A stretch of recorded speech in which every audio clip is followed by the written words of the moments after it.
Mga kabida, isang magandang oras sa lahat at welcome po sa aking channel. Ito po, magbigay lang po tayo ng reaction po mga kabida. Naglabas po ng paglilinaw po ito hong Korte Suprema patungkol ho sa lumabas na balita na dinisqualified daw mga kabida ng JBC. Ito hong si Justice Secretary Crispin Jesus Remulla mga kabida sa kanya hong pagiging contender na maging ombudsman, mga kabida. Mantakin nyo ang ground na inilabas po ng abogado.com according to their source, dahil daw may pending complaint daw ito hong si Remulla, dyan po sa opisina po ng ombudsman, mga kabida. Eto, babasahin ko lang po ito hong balita, mula sa Inquirer.net mga kabida, kung saan po ay nilinaw po ng Korte Suprema na wala pa pong inilabas po na resulta po ng screening ng JBC mga kabida. Remulla's ombudsman bid still on, JBC vetting yet to start. Ito po.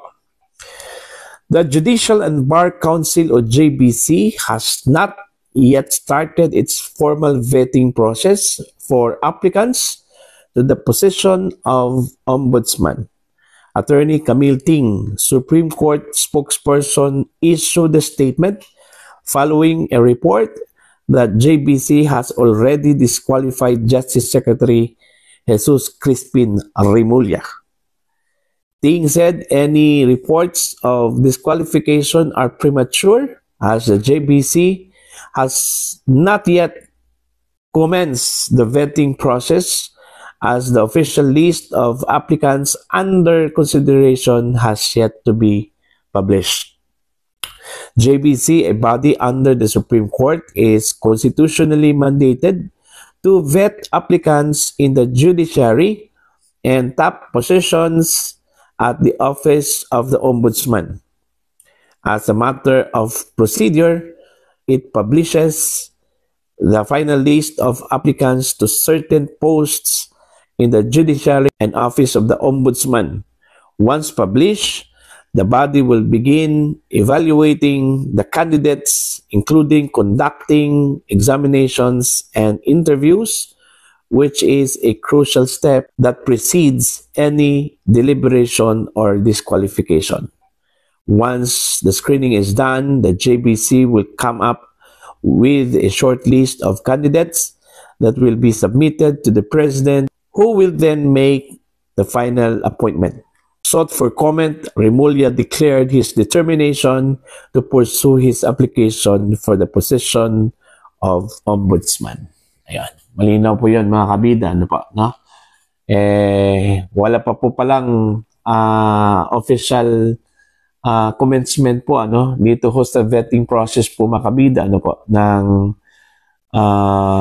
JBC mga kabida, taliwas po sa inilabas na balita ng abogado.com.ph po mga kabida So yun po, ayon po sa balita mga kabida mula sa abogado.com.ph, ang ginawang ground daw ng JBC po mga kabida kung bakit dinisqualify daw ito hong si Secretary Remulla, dahil daw sa kanyang pending complaint dyan po sa Office of the Ombudsman yung reklamo po na isinampa po mga kabida ni Senator Amy Marcos ang chair po ng Committee on Foreign Relations po ng Senado in connection po ito mga kabida sa paghuli at dala po kay dating Pangulong Rodrigo Duterte doon po sa The Hague, Netherlands. Kung maalala po ninyo mga kabida, nagsagawa po ng investigasyon ito pong Senado patungkol po doon ho sa extraordinary rendition daw kay dating Pangulong Rodrigo Roa Duterte, kung saan po base ho sa findings po ng Senate Committee on Foreign Relations po mga kabida, nagkaroon po ng paglabag po unang-una sa due process.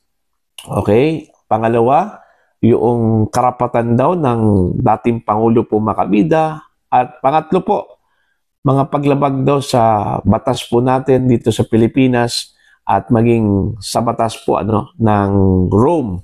Ito pong Rome Statute po Makabida na pinagbasihan po at parang constitution po Makabida ng International Criminal Court, mga kabida.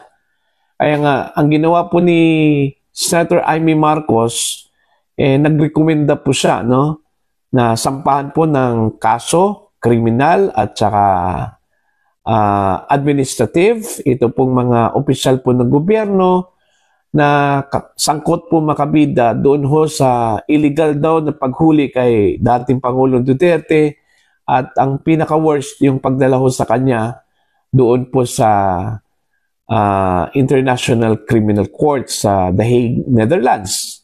At kabilang na po doon mga kabida, ito pong si Justice Secretary Boying Remulla na sinampahan po ng reklamo dyan po sa opisina po ng Ombudsman.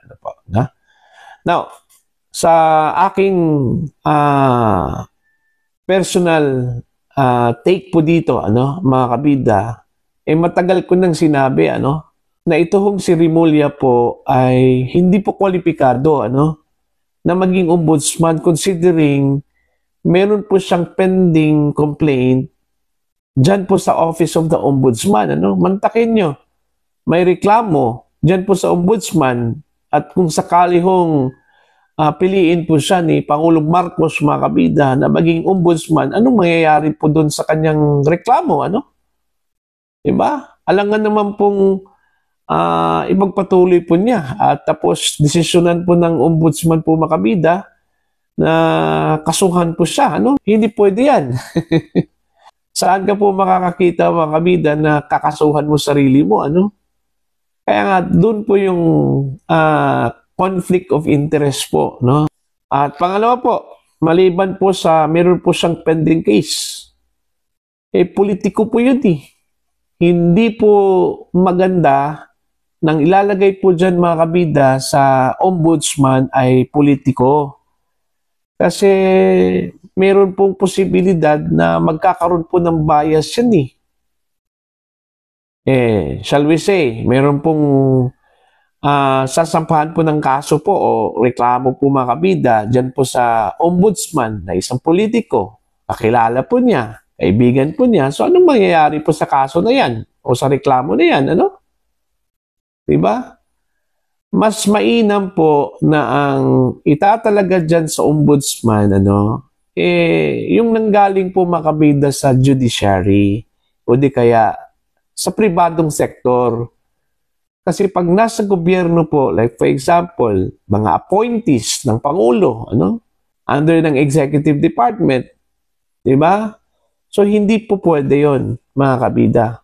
Para sa akin po, hindi po siya suitable, kaya nga, nung nabasa ko po na kabilang po si Remulla po makabida sa mga applicants, na maging ombudsman, nasa isip ko na po na posibleng hindi po ito tatanggapin at posibleng ma-disqualify po ito, dahil ho sa kanya hong unang-una may pending complaint. Hindi pa po na-resolve po yan, ng ombudsman. Pangalawa, sa pagiging politiko po niya, mga kabida.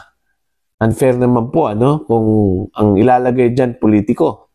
Okay? Alam naman po natin yung attitude po ng mga politiko po, mga kabida, Hindi po nakakatanggi po yan ng ng lalong-lalo na po pag meron pong anong tawag dyan? Pakiusap, yung mga politiko na sasampahan po ng kaso dyan. Politiko yun, mga kabida. So, hindi po maiwasan po na magkakaroon po ng bias po, mga kabida. Kaya, I guess, yung balita po ng abogado.com, para sa akin po, totoo po yun, Kaso lang po, yun nga sinabi nga dun sa kanila hong report na kung saan ang source po nila, hindi po nila inilantad kasi daw hindi daw siya binigyan po ng authority to say something about the process dito ho sa JBC, mga kabida, po, no? Kaso lang po, naunahan lang siguro po ng source ng abogado.com, ito hong announcement po ng JBC po, mga kabida, po, no? Okay? Pero sa bagay, hanggat wala hong ebidensya, wala hong inilabas na announcement mula sa JBC, mananatili pa rin close at wala pa pong resulta, mga kabida. Ito pong vetting po ng JBC patungkol ho sa mga aplikante ho sa pagiging ombudsman, mga kabida. Kaya nga ito hong si Secretary Rimulya po, mga kabida, ay hindi po sumuko.